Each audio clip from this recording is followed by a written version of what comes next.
првата ветерница во регионот. Ветерницата е поставена на 19 метарски столб во домот на Зајтиникови и е наменета за собствени потреби. Идејата беше да бидеш економски независим, да се отделиш од система. Второ, местоположбата на куќите, кој што сум населба Пребег, има некаде просечна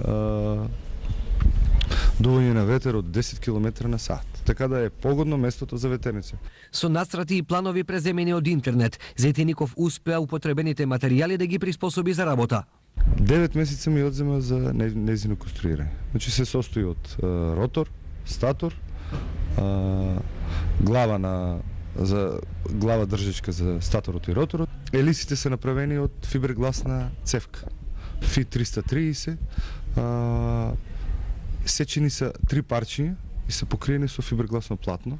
Освен 9-месечниот секојдневен труд, неговиот нов извор на електрична енергија го чинеше само 1500 евра. Сега за сега инвестицијата ми е многу мала, затоа што се сам правев.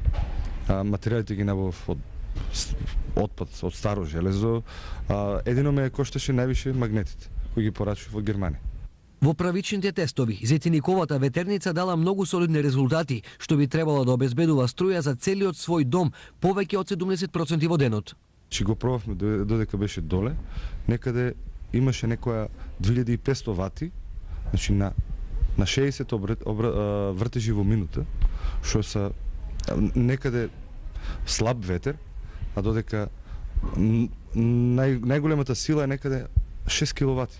Пуштањето во употреба ќе биде за многу кратко време, односно кога ќе се набават финалните инструменти кои ќе осигураат целата работа на ветерницата.